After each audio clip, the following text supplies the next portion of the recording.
Welcome back to another week of the Educated Homebuyer Live with Josh and myself here to update you on the economy, what's happening with the Fed, mortgage rates, everything housing, and answer your mortgage questions, your real estate questions. That's why we're here, is to help you guys become the educated homebuyers. So Josh, today got a little bit of news from the Fed, some positive news, kind of reading between the lines, and we'll talk a little bit more about that as we dive into the details. But on the surface, things are looking better as far as the direction of mortgage rates. Absolutely. And we have some really good data in here to go through. But it basically fell in line with what we were expecting. They're still data dependent. They're telling us what the data is. We know it's inflation continuing to moderate. It's the job market, moderation in the job market. They don't want weakness in the job market. They just don't want a hot jobs market. So we've got lots of slides with lots of data to walk right through it. Now, before we do that, I'd like to take a minute and ask you, if you have questions tonight, start putting them in the chat. We're going to go through some slides. There's a lot of slides here. We're going to look at inventory. We're going to look at inflation. We're going to get through these as quickly as possible, but it's really easy for us to come out of that and to jump into questions if they're already in there. So if you're in here tonight watching, you have questions about what's happening, start putting them in the chat now. And also let us know who's watching. I know Willing's here. Who else is here? Let us know where you're watching from. We want to give you a shout out and keep you guys engaged.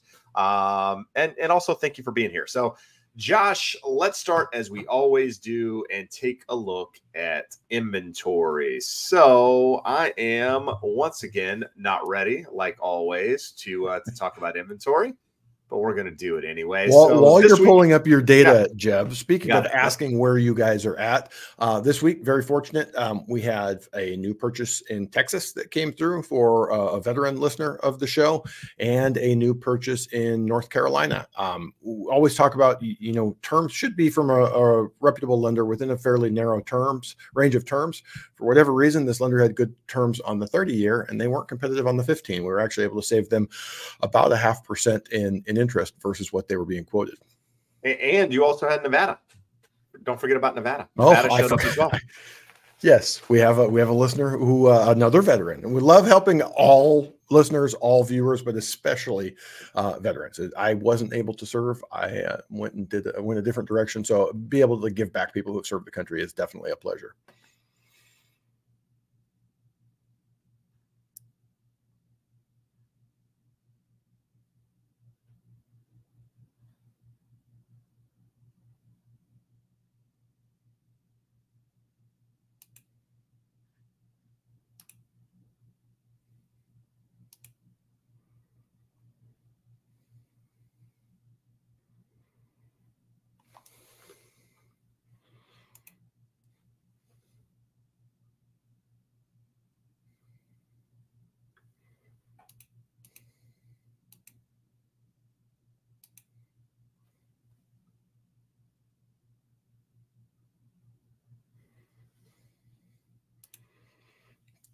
Jeb,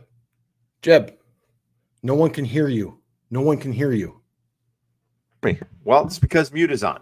Because my mute is on. Jeb, the best part is I thought it was me, and I'm sitting here going, "Oh, so I did something wrong. I can't hear Jeb." So I was waiting for them to pipe up. And how much of that didn't we hear? Did we not hear anything? Josh, help me out. Josh, hello. Yep. What's the last thing you heard? We didn't hear anything. You didn't hear anything. When you came into the very first slide is when it went silent. Got it. All right. So 677,000 single family homes nationwide. That's up 1.3% week over week. It's the highest level that we've seen. You can see going back since basically early or latter part of early part of 2020 rather. So we're at the peak of inventory that we've seen in the last 4 years. Orange County sitting at 3,350, so 3,350 homes. We were just over 3,300 last week. That's a 1.46% increase week over week. Huntington Beach sitting at 221 homes. That's up 8% week over week. And that's, Huntington, we were just over 200 homes last week. So a little bit of context there. I threw this chart in here this week. This is going back to June. So we're coming out of July. So this is about a month old, but I found this chart interesting. This is for Orange County. Just shows, almost a third of the properties that sold in June were cash buyers. It's a big number. That's a big number. If you're a buyer out there, you're competing. You're competing with cash in some of these cases in all price points. So it's not just limited to certain price points. So just know when you're out there, you still need to make competitive offers. Josh, I told you a story about one of our clients, one of my clients. She's not doing a loan. She's a cash buyer, but her and her family, 5 offers on a property, 3 of them were cash, and we're over $1 million. Here's what we're talking. So a lot of cash still out there, but 52% of homes closed above the asking price in June, 12% closed at the asking price, and 36% below. So just over a third getting some sort of price reduction. And that's going to go along with what we're going to look at here in a moment when we look at what's happening nationwide with regards to price cuts. Active inventory nationwide. I like to throw this in here whenever it's available. This is also through the end of June. I highlighted the ones that are kind of the anomalies, if you will, the ones that are showing not only an increase year over year, which most are, but an increase compared to where we were in 2019, so pre-pandemic, just to give you a little context there. New listings, 68,000 new listings of single-family homes. Altos believes, Mike Simonson believes that this is probably the peak. We've probably seen the peak of new listings for this year, so it'll be interesting to see how that looks going forward. New listings here with regards to June, same chart we were looking at a moment ago, but this is new listings. Again, the anomaly in this one is Jacksonville, not only up year over year, but going back to 2019 levels where everything else is still below those levels. Weekly new contracts pending, 65,000 new contracts for single family homes this week. That is 4.9% fewer than the same week in 2023. So something to note there. A lot of it has to do with rates and affordability, guys. We've talked about it. This is a new chart we haven't really shown because it hasn't been available, but this is just showing you the number of coming soons on the market. Pre-listings are actually headed down too. So if pre-listings are down, this is probably a sign that inventory is getting close to peaking because you don't have those new listings, those potential coming soon sitting on the market ready to come active in the next, here in Orange County, say 21 days or so. That's when they have to become active after that coming soon deadline. Median price of new contracts, 450,000. That's unchanged from last week and last year. New listings priced at 419, and contract prices, median price of 395, which is about 3.5% higher than last year. And our last one, again, is price cut sitting at 39%. So earlier I showed you about a third of the homes in June in Orange County were sold below the asking price. Well, this is just above a third here, showing you pretty similar numbers with some sort of price reduction. So we're seeing it all over the place. Now, Josh, we both get these charts here. Just kind of skim through them real quick. Just median days on the market by your area. Light blue, the lighter the color is, the less number of days. The darker the color is, the more number of days. You can see most of the country, especially the Northeast, where the market's still hot, days on the market are still really low. Get down to Florida, the southern Sun Belt, if you will, where, inventory is starting to grow a little bit more. You're seeing those days on the market go up. And then this is just showing the year over year change in home prices between 23 and 24 in those same markets. The red is showing, some sort of pullback in pricing, whereas the blue is showing that, you're still seeing growth in those numbers year over year. So, yeah, that's it. That's all I got, Josh. That's all I got. That's it. And that's all. That's it. Here we go. Well, Jeb, you were tied up on a Zoom today, but I always find this interesting to see what happens. So that little red arrow points to where the 10-year Treasury was before the Fed announcement. The knee-jerk reaction, we went from 4.1 to 4.13. So wrong direction. It looks big on the chart here, but it was actually a small move. But when the Q&A starts, we had already pretty much recovered, and then it was a straight line down. So what did Powell say that actually made the market move? Friend of the show, former guest of the show, Matt Graham, thinks that he says the market was hearing a different Powell than I was. The markets, both equities and the bond markets, moved much more favorably than what he heard coming from Powell. But here were some big takeaways. No decision on September yet. Broad sense at the Fed is we are moving closer. If the totality of data is consistent with rising confidence, September reduction would be on the table. If we were to see inflation moving down quickly, more or less in line with expectations, so they're expecting it to move down quickly, a rate cut could be on the table. The job is not done on inflation, but can afford to begin to dial back restriction in the policy rate. So the subtext there is they can cut rates and still be restrictive. In a base case, you would think policy rates would move down from here. There was a real discussion back and forth what the base case would be for moving at this meeting. So they talked about it. It was unanimous that they did not do anything today, but they did have that discussion. So focus on the highlight there, Jeb, totality of the data. What data? We've been talking about this for the better part of a year. Jobs and inflation. So we didn't really get any inflation reads this week. In 2 weeks, on the 14th of August, we get CPI. The market reacts more to CPI. The Fed looks more closely at core PCE. But I thought this was a good way of looking at it. That green line there tells you a 0.2 month over month. If every month you got 0.2 month over month, core CPI would be at 2.4. So we had 5, 6, 7 years where we were having a hard time getting to 2%. So a typical month is somewhere between 0.1 and 0.2. And they only fall in at that number because they always round. So a 0.14 is a 0.10, a 0.16 is a 0.20. So you can have a different look, but looking at this, we have, Jeb, here, we got 1, 2, 3, 4, 5 months at 0.1 in the last 12 months. We've got 1, 2 or 3 at 0.2. And then we had that little run here around the fourth quarter where it got a little bit up above that. Long way of saying we're moving in the right direction. We are likely to see core PCE. So elevated levels of prices, but a moderated rate of increase in terms of inflation.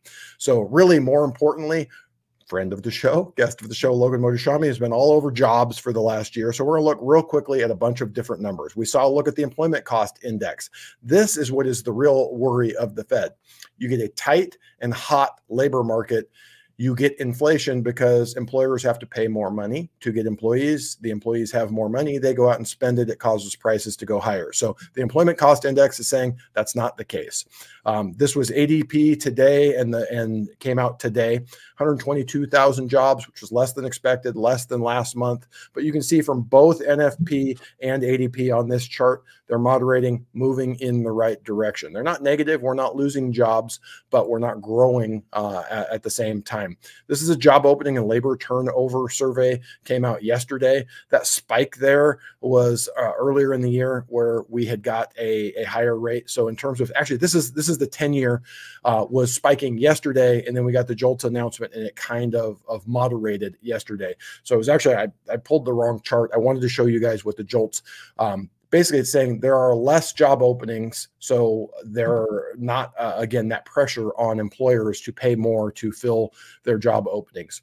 So actually, here's the chart. So slightly higher than expected yesterday on JOLTS in terms of the total amount of job openings, but the job quits are moderating. The employment inflation in wages is moderating. So we're seeing what they want to see in terms of jobs. Thought this chart was really important, Jeb. It's a couple months out of date. This goes back to like February here. But this has continued on. All of the job growth that we're seeing this year is in part-time jobs. Part-time jobs are not leading to wage-based inflation. So when we say inflation is moderating, jobs are a part of that. That's likely to continue leading to lower rates of inflation. Jeb, we've been talking about this a little bit. I wanted to show this chart. So we have, over time, the establishment survey and the household survey. We're going to get this report on Friday, the non-farms payroll report. And there's two pieces, the establishment survey and the household survey. Well, the household survey has trended down here over the last year and a half, but we're still getting this establishment survey up high. That's because they use something called a birth-death ratio to estimate the number of businesses that are being created. And it's clearly overstating where we're at. So I threw those numbers at the bottom. The most recent figures on the QCEW, which is the quarterly something employment and wages report, showed that in the fourth quarter of last year, 344,000 jobs were created. We got 637,000 reported in the non-farm payroll survey based off of that establishment survey and that birth death ratio. So this is sort of the last thing that was worrying the Fed. We should continue to see moderation in that employment report. And you can see it from here. Again, call it moderation. This is not weakness. This is not a troubled jobs market where no employers are hiring. It's just coming back in line and not leading to wage-based inflation. So big picture, after all of that stuff today, Jeb, what does it tell us? We have a 100% chance of seeing a cut at the next meeting. So a 1/4%, 89% chance, 11% chance of a half-point cut. We're up to a 78% chance of, at least if we only got the 1/4%, of getting another quarter at the next meeting. So market took from today that we're going to get a cut in September. We're likely to get one in November and another one in December. We may get a 50 basis point cut in September, but important to note, we're going to get 2 looks at non-farm payroll. We're going to get 2 looks at CPI before then. So a lot of data. Jeb, this is a chart we look at every week here. So you saw how the market reacted. That red candle is good when we're looking at bond yields. This is a 10-year treasury. We ran all the way down to the bottom of that channel. We broke through that 407 layer of resistance. So people look at this and they go, oh, this is awesome. We got the news we wanted. The market reacted. Rates are going lower now. If we look here at this next chart, the next move is likely for rates to get worse. When you have this down channel, you are more likely to stay in a channel, in a trading range, than to break out of it, which would mean you would be likely to make a run up. But if we look at that, when we hit the top, we're also likely to stay in that range. And that next move down, Jeb, if you just kind of look, when we've been in this channel, moves from top to bottom, puts us right out around the time that we would get the September meeting, where we would be getting that cut, and it brings that 385 or so in play. So yesterday to today, maybe an eighth better in interest rates. If we see this play out over the next 6-8 weeks or so, it's another 1/4% improvement in rates. So everything is looking positive, but don't take from this that we have a straight line down, that rates are going to be massively better now because the Fed is likely to cut. In terms of what does this mean, Mortgage News Daily reporting 6.7 on a conventional today, FHA and VA at 6.3. Probably looking a little bit better across the board. The important thing I like to look at here, Jeb, is all those down green arrows. Day over day, week over week, month over month, year over year. Everything is down, and we're moving on towards the 52-week lows. Last chart I wanted to show, and you feel free to comment on this one, Jeb. It showed up in a newsletter that you get last week. The only time we've seen an increase in the volume of home sales in the last 2 years was basically February of 2023 and February of 2024. Those coincided with rates dropping in 2023 down just a hair under 6% and to about 6.25% this year. So if we're at 6.625, we drop another 1/4 to 3/8, you could be in that 6.25% range. And when we did, Jeb, our forecast for this year, you thought 4.2 million in sales, and I thought we would get to this 4.5, 4.6 range based off of expecting interest rates to be lower the first half of the year. If we get rates down 6 to 6.25, I think we're going to see an increase in sales volume of that 4.3, 4.4, 4.5 million annualized sales, which is still not a hot market, but it's not like a 30-year low in terms of sales volume. No, good stuff. So the title of today's video is where are house prices headed with lower mortgage rates? So Josh, let's take a minute here and actually talk about that question, because there's a belief out there that, hey, the Fed is going to cut rates in September, and that's automatically going to mean lower mortgage rates when they do that. You've often, if you've been here long enough, you know that I think I can speak for both of us. We believe that that's already built into the market. The fact that there's 100% chance that the Fed is going to cut in September based on where traders are actually putting their money, the CME, the probability that Josh showed earlier, that's already baked into the cake, guys, at a 1/4% to some degree. Now, if there's a 0.5% that comes out that day, that might change the market a little bit. But I think you don't really see a huge break in mortgage rates, the break that most people want to see, until you see a break in the economy, which ultimately means employment, right? Inflation, we know, is trending lower. We've seen the numbers. You know, there's a possibility that Friday you see a huge disappointment in jobs numbers, and you could see the market move. But is it going to mean rates go from 6.7% down to 6%? No, that's not going to happen that quickly, right? It went up quickly. I think to come down, it's going to take a little bit more time, just because of how much volatility or potential volatility is out there in the market. Josh, what are your thoughts?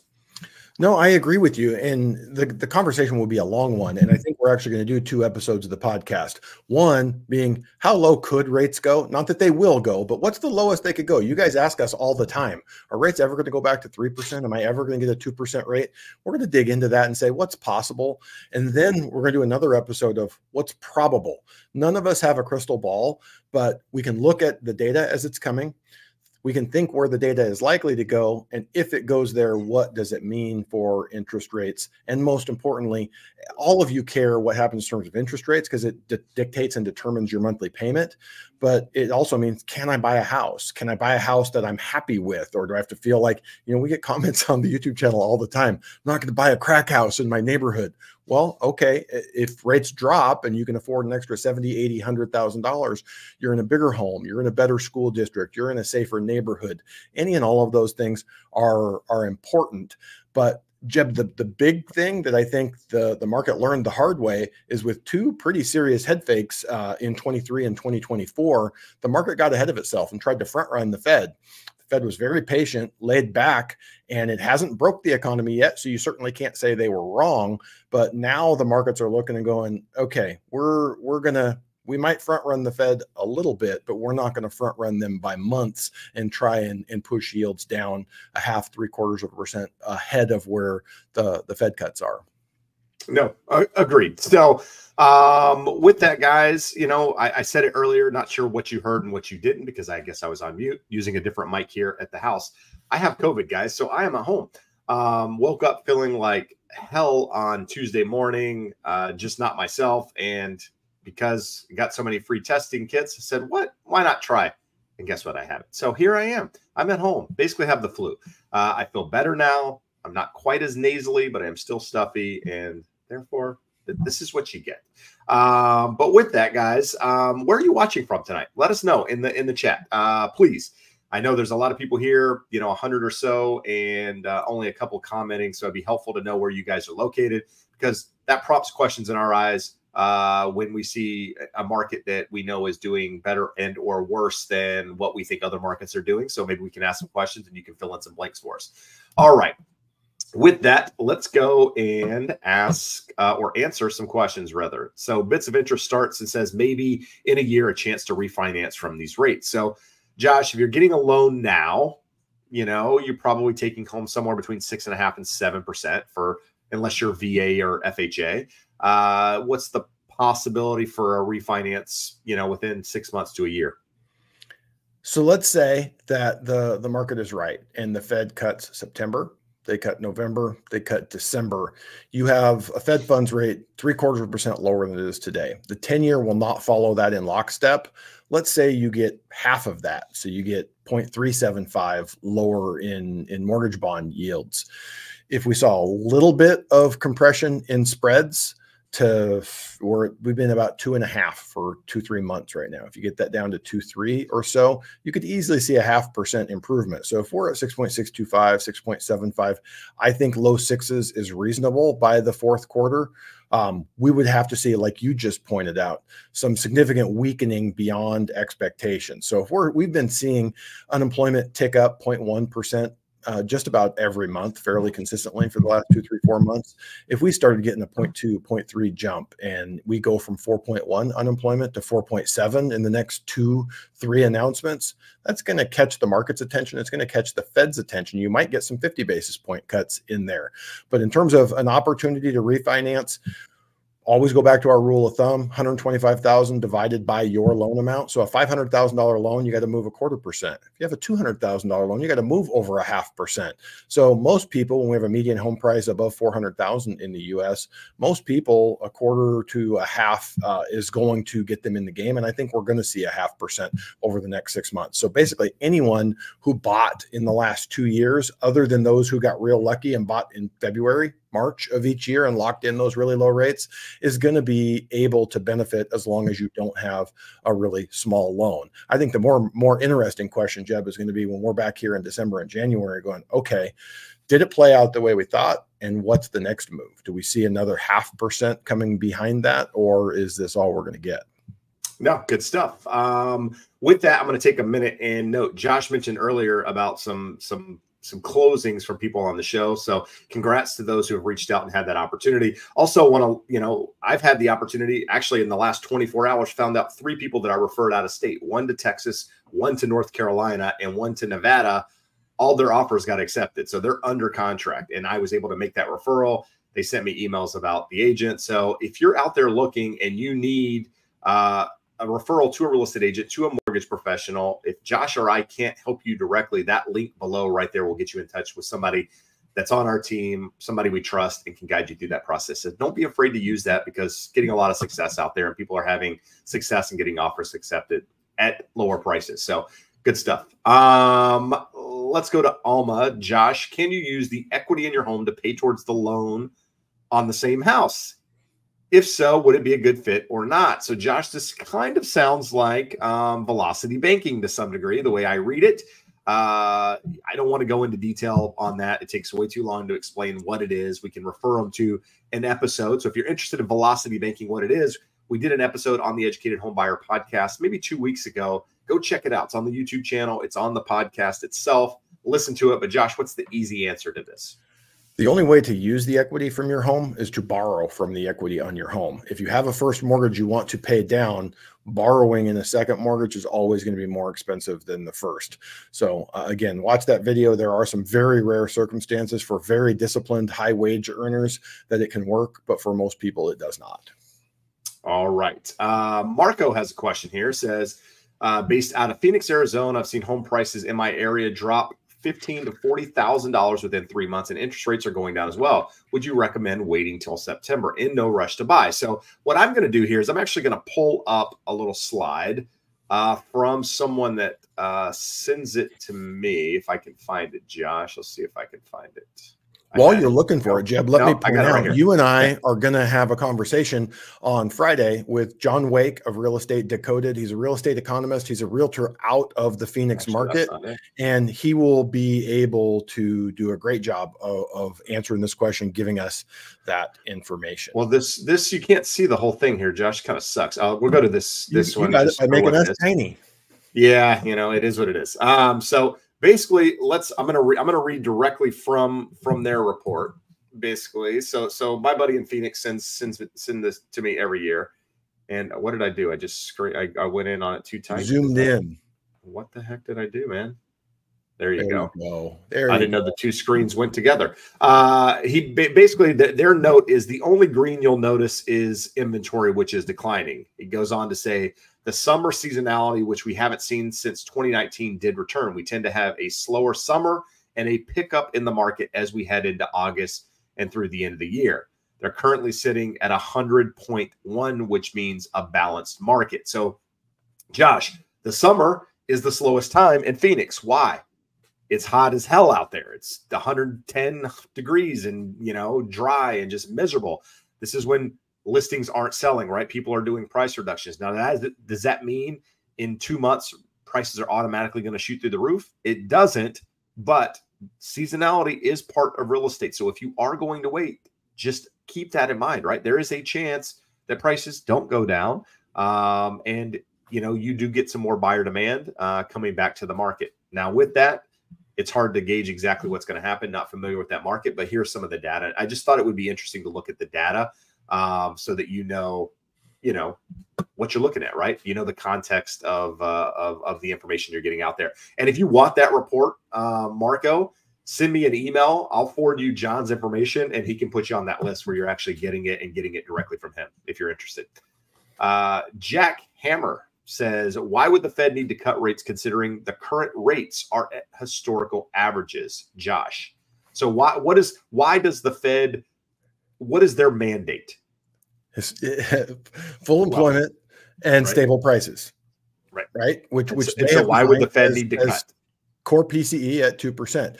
So their job is not to put interest rates at historical averages. Their job is to maintain full employment and price stability. They are concerned that by tightening the economic conditions, they have achieved price stability or are on track to achieve price stability. But now they are perceiving the risk to the employment market as being probably the greater risk. So if you look, like honestly, whenever people say average, median, anytime someone starts talking about that, just ignore it. It has nothing to do with anything. I don't care what rates average between 1950 and 1990. They have nothing to do with today. So you could get into fun questions that academics debate, like what is the neutral rate of interest? They call it R star. So you've got the neutral rate of interest plus a little buffer there is what Fed funds should be at. If you look at the real, I wish I had it, and I had the chart earlier this week, and I meant to cut it out so we would put it in the slides. But just what are real rates right now? We went from a period where we had negative real rates, where it made more sense to borrow than to save money. We are overly tight right now, and it is constricting the economy. So it's not putting gas on the flames, it's literally putting water on it. We kind of would be nice to have a period with no restrictions and no stimulus, and that is what the Fed is looking for moving forward. All right, Marcus, I'm putting this comment up there just to let you know I got it. Your video about difficult closings and situations in the past is really informative. Please do more videos like that. So I was actually considering, I wrote down today in my notes to do a video on why I told my client to back out of the current escrow that we're in. And she did. She backed out today. So I'm going to be doing a video on why I told her to back out. Not all real estate agents just want to force you through the escrow process, because I think it's helpful to talk about it. So that'll be a video that's coming out soon. Probably as soon as they get better, I'm going to record it. So it'll come out in the next couple of weeks. And if you have suggestions, let me know. I mean, I'm always looking for suggestions on videos. After doing this for, the better part of 4 years, guys, you kind of run out of things to talk about. The creativity goes down. And so anytime somebody can give you a suggestion of something, it's very, very helpful, especially if you haven't covered it that way. So please do that. Kind of talked about that, Josh. Not going to hit that one. Actually, a lot of these are around refinancing. Just trying to. This is a good one. What would the 10-year have to be to have rates at 5%? So, Josh, if we go back and look at historical averages on the spread between the 10-year and the 30-year, where we normally sit? So the low 1.2 to 1.3, and we've had 2 or 3 periods generally related to quantitative easing. When the government's buying a lot of bonds, then you see this real compression in the spreads. The average over the last 25 years has been about 1.7. Prior to that, it was a little bit greater. There are reasons to believe that we won't get back as low as we have been in the past. So what does that mean? Does that mean 1.7 is the low end? Does that mean 2 is the low end? Any way you cut it, 2.5, which is roughly where we're at now, a little over 2.5, is high. Still very high historically, not the 3% that we hit. But let's say it moderates some, but not as much as people are thinking. 2.25. So you want a 5% interest rate, you need a 2.75 yield on the 10-year. And the crazy thing is, Jeb, as recently as last year, we were like 3.25. So that's not unheard of. It's unlikely to see the 10-year. We're going to see the most of the improvement at the short end of the curve, 2 years, 5 years. 10 years will improve, but not as much as the others. So do I think that's achievable and doable, a 5% interest rate? It is, but I don't think that most people want what will bring that about. A weak jobs market, weak wage growth. So if people aren't buying things, you're not seeing inflation. It's a slow economy, low GDP. It's sort of that whole, you want something, but you don't want the things that cause it. There you go. Well said. Couple questions. We've got a lot of questions around refinancing, so we're going to hit them kind of as they fall into the direction we're going with this. But Nicole says, when you refinance, can you cash out what's left in the escrow account, or do you get a refund? I think the answer is both, right, Josh? You can build it into the loan in some cases, and anyway, explain it. You're right. You can build it into the loan, but let's ask sort of the you get a refund 9 times out of 10, 98 times out of 100, you're going to get a refund, because most times it's not going back to the same servicer. So if you're going to refinance with the same servicer, which sometimes you come back to us, we can place it with the same lender, or we can place it with whoever is now servicing it we have a relationship with. You can transfer your impound from the old loan to the new loan, typically done by, hey, if you owe $200,000, but you have $2,000 in your impound account, they say you owe $198. So that way it's not you having to bring the money in on the new loan. Now, in terms of financing it, we can always add your closing costs, including your prepaid items, the amounts of taxes, insurance, to establish that new impound account. So for example, different people look at it different ways. We have a listener to the show doing a VA IRRRL in Los Angeles, and she's like, no, I don't want my loan any bigger. So she's bringing all of that money in, and she knows she's going to get a refund of her impound account after closing. And that one payment that she's going to miss, she's writing that check to escrow instead of to the lender. And I have another person doing a VA IRRRL, and they were like, well, I could use some extra cash now. What can we do? Well, they got $6,500 in their impound, and their payment is like $6,000 a month. And we're going to set it up where they skip 2 of those payments. You're not saving any money. They're going to pay the interest to both of those lenders, but they're going to end up 2 $6,000 payments saved and about $6,000 back from their impound account. That limits how much they're saving each month, but they're going to get a lower interest rate, some monthly savings, and about $18,000 back. So you have a lot of options, and your lender should be walking you through that versus saying, here's the structure of your new refinance. All right, good stuff. Because I asked, and you people, some of you people, no, and those of you who actually did what I asked, I'm gonna repeat it because I appreciate it. But I asked earlier where you guys are watching from. So Deerfield Disc Golf coming from Dana Point, DJF from San Diego, Da Papa, Orange County, Belgium from Proud and Real's Belgium watching this. I don't know. What time is it in Belgium? I want to know. Kel M from Texas, Dina from New York. I thought Dina lived in Florida. I'm confused. You know, I don't know if you said it, Jeb, but we've got someone in there from Olympia, Washington. I'm going to be road tripping to Olympia, Washington here in about 2 weeks. So maybe we'll have a 2-person live meetup there. There you go. We got Tulare, Siete, number 7 is in Tulare, and Burn It Up's in Victorville, Big Burbank, Maddie Skull. So Boston, here we go. We've got people actually contributing now. Thank you guys. Awesome. As more come in, I'll mention them. Let's see here. I had some questions, Josh. Let's see. It was around the buyer broker agreement. Timothy says, do you think the NAR settlement is going to hurt first-time home buyers? In some cases, it is. Yes, it is. If the seller's not willing to cooperate, it is going to hurt first-time home buyers in some cases that don't have the money to pay a fee, a compensation rather to the buyer's agent. It's that simple. And it is, you know, and I think my belief is that most sellers are going to understand that if their home isn't selling, that could be a tool to help them potentially put themselves in a better position. I think initially coming out of the gate, you're going to have some sellers that are reluctant to offer compensation just to see what happens. Different states are dealing with this in different ways. Like the state of California, for example, you can't mention any sort of compensation anywhere on the multiple listing service. So if somebody wants to find out if you're offering compensation or concessions or whatever number you want to use or language you want to use, they're going to have to call me directly to figure out if we're offering anything. And typically my response is going to be, if that is, you know, your agreement with your buyer, then build it into the offer, right? Build it into the offer. But therein lies the problem with buyers, right? Because if some buyers want to structure their offer to be a stronger offer, they might say, you know what, I'm just going to pay my buyer's agent myself on the side, and I'm just going to, you know, write my offer without it. Whereas your offer might be building it in. You got 2 offers at the same price. One's paying compensation, one's not. Which one's a stronger offer? It depends, right? It's not always price, but it's going to be a factor that is thrown in there. So going back to your question, it's going to hurt some, not all, and things will normalize over time. And I'm sure there will be a meeting of the minds somewhere in the middle. But as more comes out, we're going to be talking about it. I'm doing a lot of masterminds and conference calls and everything else right now on this topic. But I know more questions are going to come. So ask them, and we'll do our best to get you the answers you need. So, all right.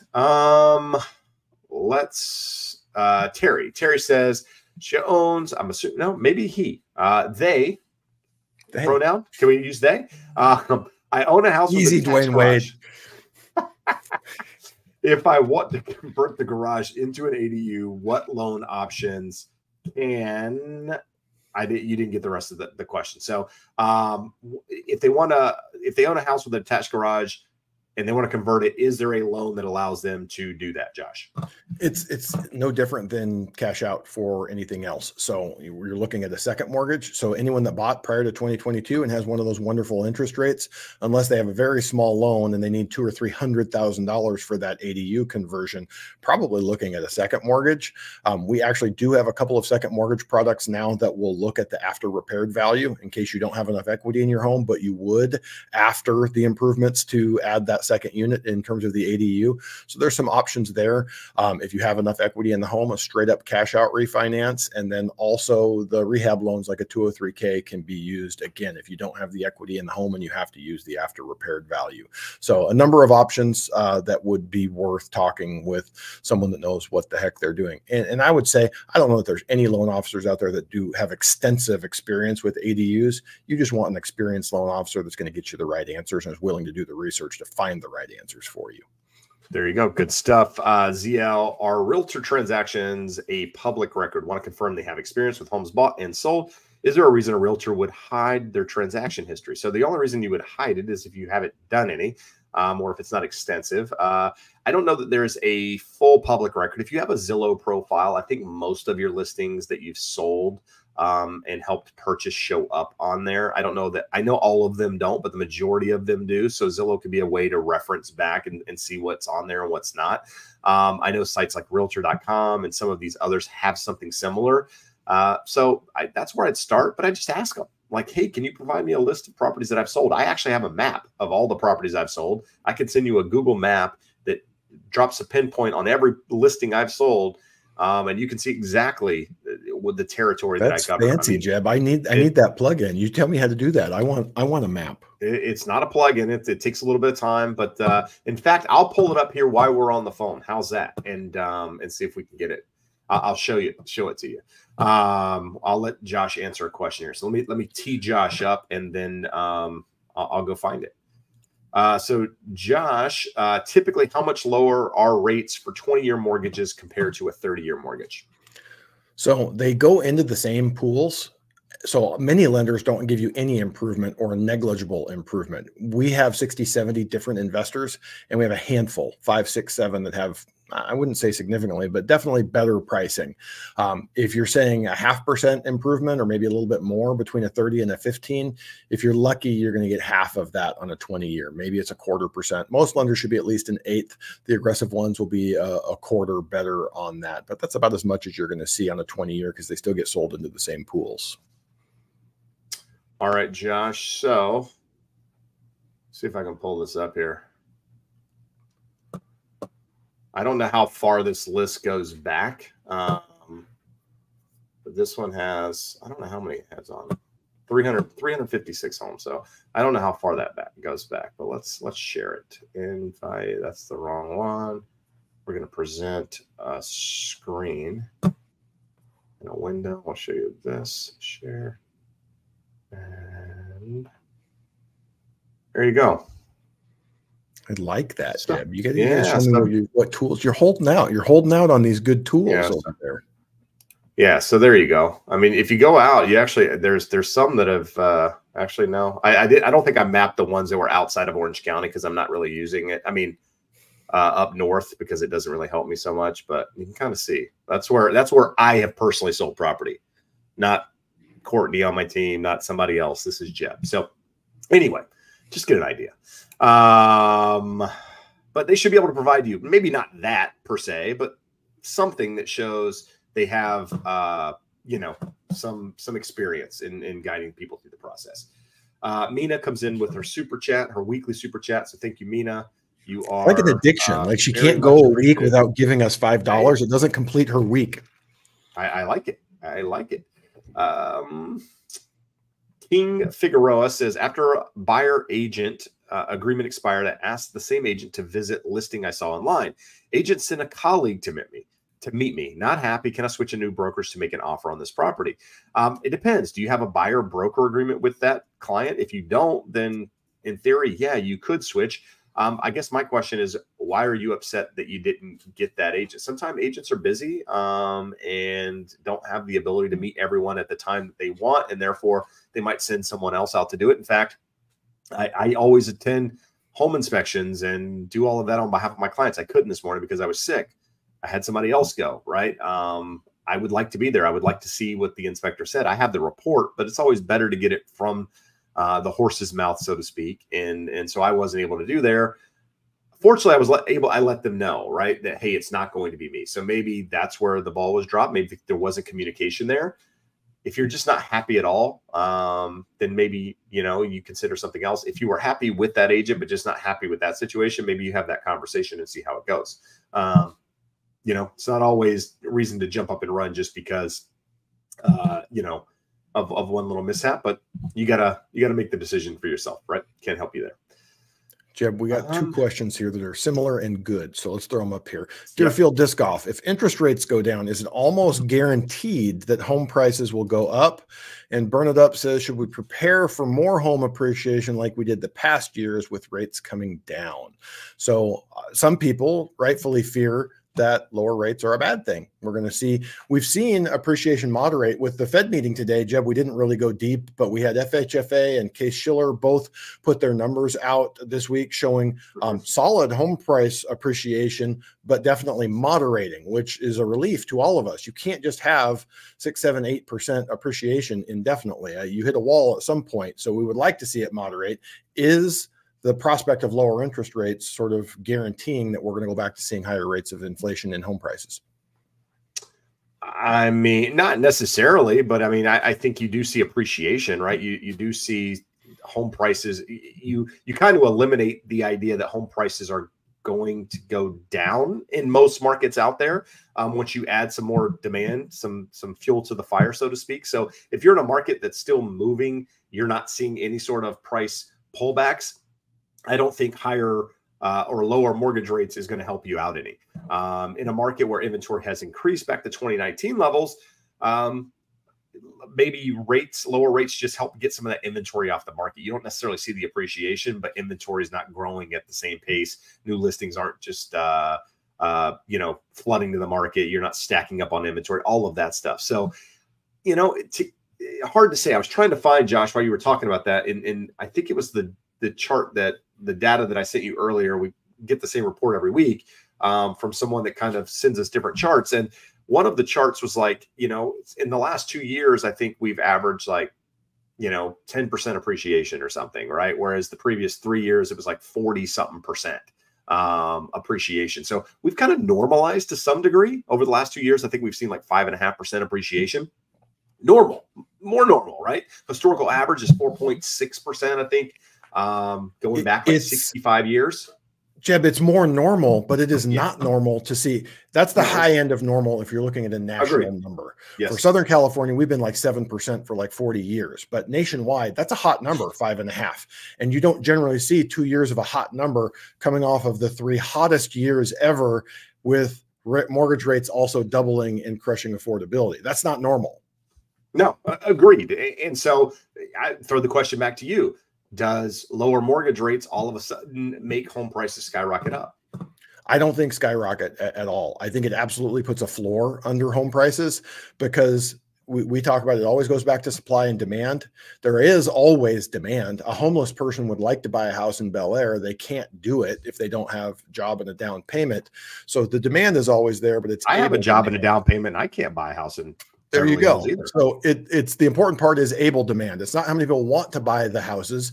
It's how many people are able to qualify and purchase and buy the homes. So it increases able demand. It's going to bring a little bit of increase in supply. I think sort of couple of things that will temper the prospects for rapid appreciation going forward is that we pulled a lot of demand forward. People that would have bought in 23, 24, 25 bought in 21, 22. So you're going to have lower amount of demand. And then just the affordability is never going to get back to where it was. We talked last week about how affordability has decreased over time. So mean reversion is to a new higher level, or at least has been for the last 40 or 50 years, unless something changes. So interest rates are going to moderate, but there is a ceiling on it. And there's also that whole idea of animal spirits. You know, once a market goes crazy in 2020, 2021, everyone was talking about real estate. Everyone wanted real estate. They had to work at home. They could have a home office. They could watch HGTV all day. So it was top of mind and people were doing it in mass. And I don't think that we get back to that regardless of what happens with interest rates. And if they drop to 1%, maybe you see that.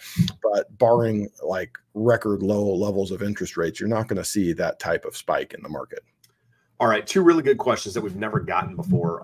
So I'm going to throw them both up here, one after another. Norbach says, what can you do to protect the title after you get a house? So Josh, when you buy a house, one of the things that you get is the title report, and a clean title report, right? So the lender's not going to allow you to close on a home that has any liens, any encumbrances on that title that affect the you know, I don't know, the home, right? Their insurability of the mortgage that they're putting on that home. So Josh, is there a way to protect it after the close, or is it something that just naturally works out that it protects you anyhow? Here's the bigger question. What are we protecting? Who's going to try and steal your home title, and how are they going to do it? They would have to monetize it in one way or another. Your home equity is an intangible thing. So if I could take Jeb's house and put the title in my name, what can I do? I could borrow a second mortgage, but it's subject to his first. I don't care if I'm a thief. And if you go back, I've done this for 29 years, and the first 5 to 10 years, it was still like the old Wild West days where there wasn't good data and ways of catching people. And if you look, what's the show on CNBC, Jeb, the criminal show that they do? Anyways, there was a great one on this dude that literally rented houses that he knew were free and clear, switched title into his name, forged documents, took out 5 mortgages on the same day at max LTVs, and got the money wired into his account, wired it over to the Caymans, and did this like 20 times. And you look and you're like, lenders now know that. You're never going to have a concurrent closing of 5 refis on a property.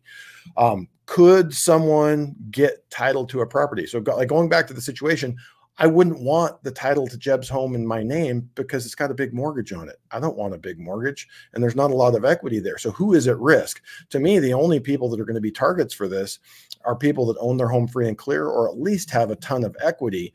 So like, it's one of those, and don't get upset, Trumpers. Fox News, you see these commercials, like title lock, protect your title. Like, I have never seen this be an issue. There are things that startle and alarm people. You and I both know people who have lost big money through wire fraud of a wire, someone intercepting and injecting bad wire instructions, and someone wiring $100,000 or $200,000 to the wrong place. In all my years in this business, I've never heard of someone having their title stolen. Like, what are they going to do? They're going to show up and knock on your door. Hey, you got to move out. I own this house. Like, it's not an issue in a way that I'm aware of, but I'm all ears if someone can explain it to me. Well, I actually took the conversation a completely different way. So the question, rather, a different way. How can you protect title? How can you protect, potential liens coming on your title other than like a mortgage, right? A mechanic's lien, somebody filing something and securing it against your property. Essentially, you are the protection there to some degree, right? There's insurance in the title company to make sure they're doing their due diligence. But at the end of the day, if there's something on your title that's not accurate, not true, when you go to sell it, when you go to do something, all you have to do is provide proof that that's not the case. And as long as you can provide that history of it, title more or less clears that from the title, and you're good to go. So what you don't want to do is hire contractors, do work, not pay them, do different things, and then they hire mechanics liens, and you go, oh shit, how do I get this off? That's a problem, right? You got a problem there. Or some sort of Liz Pendens, or you get in a fight with your neighbor and you cut down their tree, and they file something and put something on your title. Stuff like that happens. Most of the time, as long as you're not doing anything wrong, your title's not something you need to be concerned with. So that's the easy answer. John says, can a 1031, I think is what he meant, exchange be used to buy REITs on the stock market? So a 1031 is when you sell an investment property and you put it into a like-kind investment. So typically you sell a residential piece of real estate and you put it into another piece of residential real estate. And the reason you do this is so you can avoid capital gains, right? You can just push the gains off until some point in the future. So Josh, can you put it into a REIT? Is that a like-kind investment? I love the creativity, but you hit on the important part, like kind. So real estate is real property. REIT is considered personal property. So you can't go real property to personal property. So you might find someone creative out there to try and pull it off for you, but the IRS is most likely going to disagree. And if they audit you, you're going to be owing them some money. Some capital gains, and you don't want to have to pay that. Guys, it's 5:54. 5 minutes might go a little bit longer tonight if Josh has some time. If you found any value tonight, do us a favor, hit the thumbs up. And help us push the show out to other people. And depending on where you're watching from, if you haven't subscribed to the channel that you're watching, do us a favor and do that. It helps us know that you like what you're watching, so that we continue to show up every week and do this, even when we're sick. Even when we're sick, guys. And help us make one of Jeb's special maps with just show viewers, listeners that we've helped buy houses. Josh, that came up. That came up during when I put that up there, and that is something we have to do. We have to figure out wherever we've helped people and put it on a map. And now we show a map of, hey, these are all the places we've helped people. I think it's genius. If we can help you, that referral link below right there will get you to us. Let's go speed round and just answer a couple quick ones here. Sarah Vicky says, when should I think about buying a house? September, January, or later? When it's right for you, right? We can't answer that for you. The answer never changes. Yep. If it makes sense for you right now, then buy right now. If you're waiting because you're waiting for your credit to improve, you're waiting for the money to come in for your down payment, you're waiting for the right house because it hasn't hit the market, then wait. If the right house is down the street, you got money in the bank, you're comfortable with the monthly mortgage payment, you have a longer term time horizon, now's the right time. There are good and valid reasons to wait, but because you're going to time the market and find an optimal entry point once you've already decided that you are able, willing, and ready to buy, that doesn't make sense. All right. Somebody's car alarm's going off outside. My window's open, so you guys can probably hear that. Bad part of the part of Huntington Beach. Yeah, man, living in the hood over here. Car alarms. Hey, Dina has a couple of good questions, and one of them here is an easy one. Does making an extra payment of at least 25% towards principal a month make a significant difference? I just ran quick numbers here. If you had a $400,000 mortgage at 6%, if you paid an extra $100 a month, which is nowhere near that, payment's about $2,400. If you paid an extra $100 a month, which is more like 4 or 5% of the payment, it takes 3.5 years off of the loan.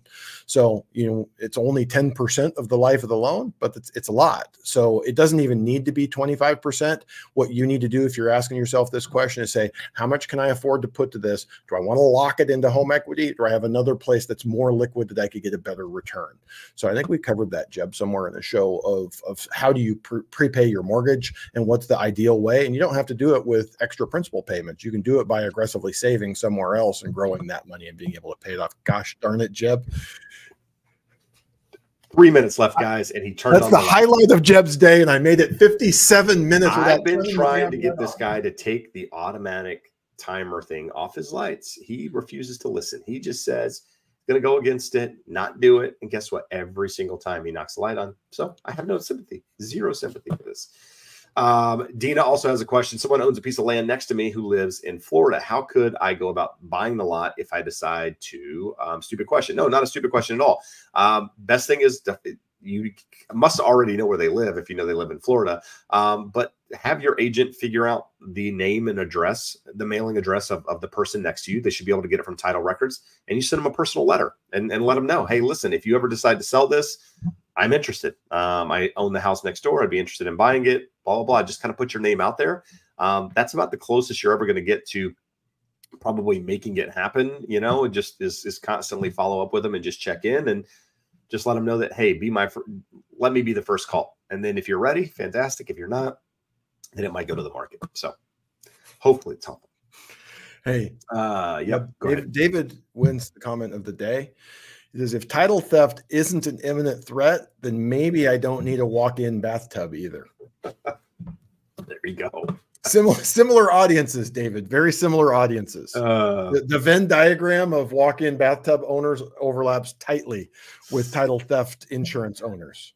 Let's see. King Figueroa, another one. If a house has been on the market for 100+ days with multiple price drops, would 10% below the asking be considered a low ball offer? Hard to say, right? Where is it priced to start from, right? If it was priced according to fair market value from the very get-go and they've had to lower it every time, which would be surprising, then yeah, it would probably be a big price drop. If it was priced significantly over the asking price and all their price drops are still above fair market value, is 10% too much? Probably not, right? It's where does that 10% throw it versus other homes that have sold in that market? And is it comparable? Is it significantly less, or is it kind of in line with where homes need to be? That's how you determine whether or not it's a massive discount compared to a reasonable offer. So kind of gauge it from there. Talk to your agent, see what they say, and that's kind of the recommendation that I would have. Josh, I didn't really fully understand what they were asking in this question here, but says, can you point me to data where affordability factors? So we talk about affordability factors. Affordability factors are interest rates, wages, home prices, right? In the net worth of individuals. I doubt income is painting the full picture from Irvine. So do you understand what they're asking directly there? No, because affordability doesn't have any impact on net worth other than to the extent that anyone who's owned assets over the last 5 years, hard assets, appreciating assets, whether that be equities, homes, has seen rapid appreciation. So as affordability has deteriorated across the board, people who own those assets have seen the benefit of the prices and increases in their net worth. But in terms of whether something is affordable or not, generally net worth is lower when things are affordable because that means the prices of them are cheaper. But that's as best as I can do with the question. All right. Well, guys, you know what? I completely forgot. Just popped up on my calendar. I have a flag football meeting this evening, 6 o'clock via Zoom. You promised these people you were going to answer extra questions. I did. We went just over an hour. Share your COVID with just over an hour. If you'd like to stay on, Josh, you can stay on. I have to. Jeb's a super spreader, people. Be careful. Right. You stay on. Are you staying on? Are you going to help the people out? We'll call it a night. I got to call Sunny. You did. You wanted to. I got to call Sunny. All right. So, guys, if you found any value tonight, do us a favor, hit that thumbs up, subscribe to the channel if you haven't done so already. Let us know in the comments what you liked most about the show, any videos you want us to record, and we'll see you. We won't see you next week. We're actually taking next week off, guys. I'm back the following week. So there's going to be a little bit of some changes over the next week. Not in how anything runs. I'm gonna get a GoPro and I'll do the show from a road trip in the truck. It's going to be difficult because we're both kind of in and out, but we'll continue to update you. If you have questions, let us know. If you need help, there's a referral link below. Until next time, guys, adios. Amigos.